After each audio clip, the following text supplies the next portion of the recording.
I wanted to use this time to sort of discuss something that I think not a lot of people discuss in the software engineering space. And that is two things actually. One is the stereotypes of being a software engineer, and the second one has to do more with regards to a 9 to 5 versus business owner perspective as a software engineer. Keep in mind, all the advice and all the things that I'm going to say has to strictly do with a software engineer. It is not applicable to a normal person.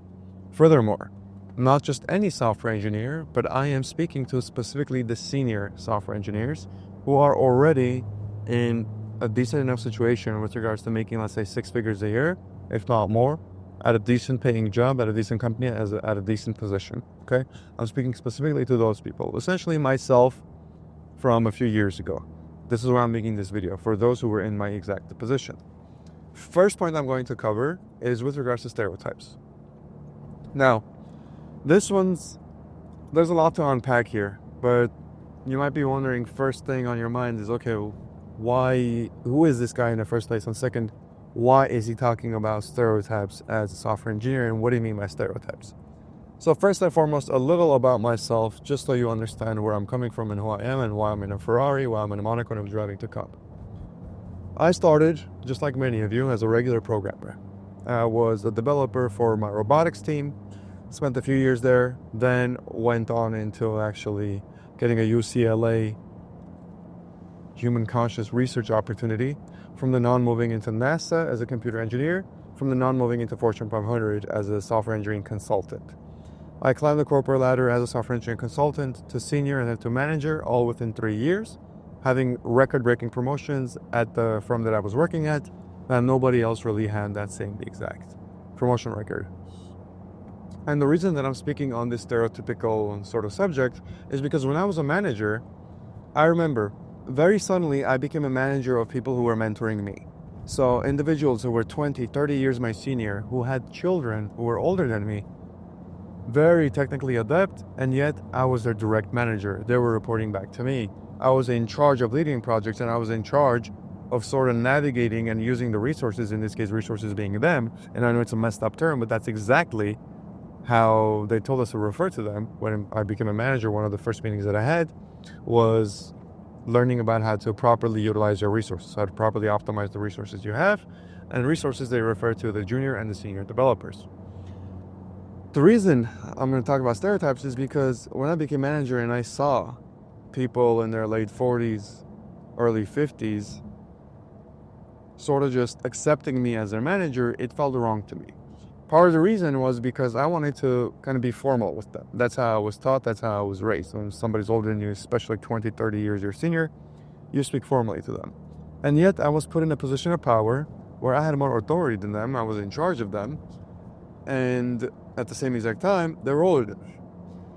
What was crazy for me was that these specific individuals, these specific software engineers, did not see anything wrong with that. In fact, they were happy that I was at that position, that I was a manager. And many of them were at that company for more than 10 years, more than a decade, and they hadn't received any big promotions. They hadn't moved up the corporate ladder. All they really got was a 1 to 3% year-over-year salary increase, depending on how well the company did. It was determined if they got 1%, 2%, 3%, right? And in the back of my mind, I always thought that was weird. How could they not have a problem with it? I came 3 years ago to that company, and now I'm doing better than them. I'm making more money than them, and I'm in the direct, essentially, leadership position that they answer to. And it hit me. It's because of this typical software engineer stereotype that you're not supposed to get involved with marketing or sales or the business as a whole.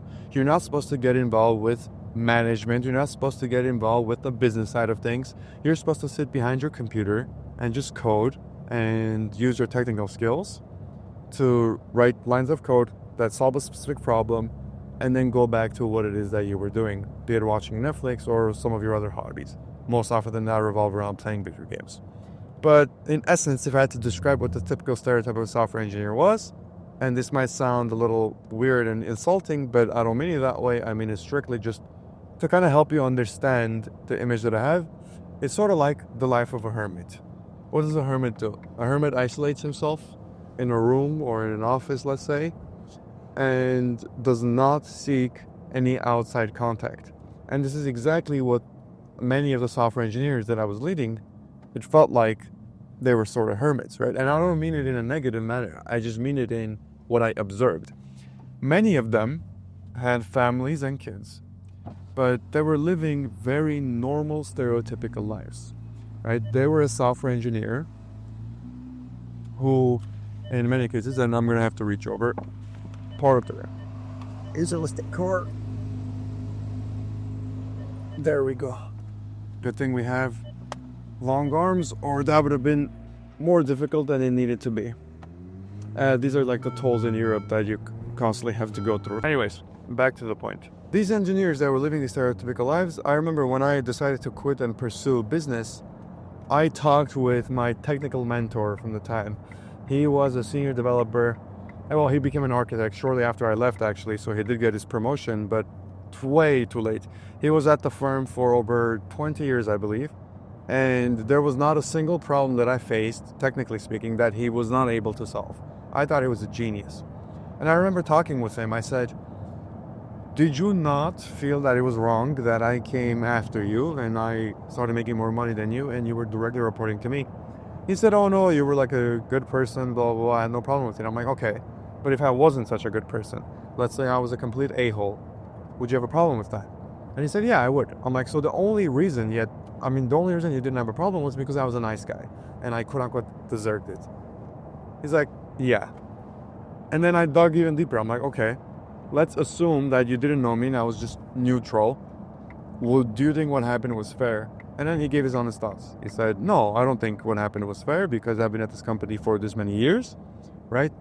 And I never received a promotion or anything of that sort. And then you come in, within 3 years, you climbed to a manager level. And he, at the time was a senior engineer. The most interesting part about this wasn't the fact that he was upset. Obviously, everybody would be upset. The most interesting part was that he didn't talk about it until I literally got it out of him. And I was no longer at the firm. I was no longer employed. And he was able to kind of speak freely. And I told him, I'm like, why did you repress it? Why didn't you, do something about it? Why didn't you even try to get involved? He said, oh, it's kind of like not my job. It's not my role. It's outside of my job responsibilities. And I realized the biggest stereotype that software engineers fall into is putting themselves inside this box. They draw this line and they say that they will never step out of this specific box, right? This specific line. And this is very true for even the most minute things outside of your job, inside of your job. One of the best examples I can give is actually on this specific trip it happened. We were looking for a parking spot and there was essentially like on the screen it said, we were in France, on the screen it said, but the French word for full. I don't remember off the top of my head what it was, but it essentially said the parking was full. And yet I still decided to go inside because I thought to myself, I'm like, okay, there's no way the parking is full because there's not nearly as many people here. And I've been to the parking lot before, blah, blah, blah, blah, blah. There's no way it can be full. Go and behold, it wasn't full. But on that specific sort of like sign, it said that it was full. Now, the typical software engineer would have seen that sign and very logically assumed, okay, computer says that it is full, then I shouldn't waste my time going down to the parking lot and trying to find a parking spot because the computer said it is full. I, on the other hand, still decided to quote-unquote risk it and still went inside. The reason I bring this up is because for 99.9% of the cases, software engineers will not go into the parking lot because they will see that it says full. They will take things for granted. They will take things at first glance, and most often than not, they will not think outside of the box or too deeply about these things, because for them, whenever something is a law or a rule or something along those lines, they treat it like gospel. I'm speaking very generally here. I don't mean all software engineers are like this. I mean most of them that I've worked with. And what this stereotype does, is that it feeds into all the other stuff that you've heard about software engineers, but more importantly, it hinders them a lot when it comes to making money and actually achieving time, location, and financial freedom. The way it hinders them is it does not allow them to step out of their comfort zone and try new things, right? And to take risks and to actually compound interest in a specific business as an owner, that is. This is why you will have most software engineers pursue a career 9 to 5, even though many of them are smart enough to have a business and be an owner themselves. It's just the idea of being an owner is so far away from them due to the stereotype. It's so far outside that box that they draw for themselves, the line that they draw for themselves, that they don't even consider it, right? They don't even think about it, let alone consider it. The very few individuals who do consider it and actually follow through with it and persist through it, they all end up becoming successful. Because as I always mentioned, software engineers by nature are the best fit to become entrepreneurs. We have on average one of the highest IQs in terms of the IQ bell curve, right? It's not easy to become a software engineer. Of course, I'm not comparing it to a doctor or a neurosurgeon or whatever the case, but I'm sure most individuals would agree it's much easier to become an accountant or a finance person than it is to become a software engineer. And that's actually my next exact point with regards to the 9 to 5 versus business owner route. You see, whenever anybody gets into business, let's say an accountant decides to get into business, let's say an economist decides to get into business, let's say a psychologist decides to get into business, let's say a business major decides to get into business, right? All these individuals will have an extremely difficult time learning about software engineering, learning about coding. However, when you place a software engineer in the same exact field as these other individuals, they are able to learn it much more quickly. To give you a prime example of this, a software engineer would not need 4 years to get an accounting degree or an economics degree or a psychology degree.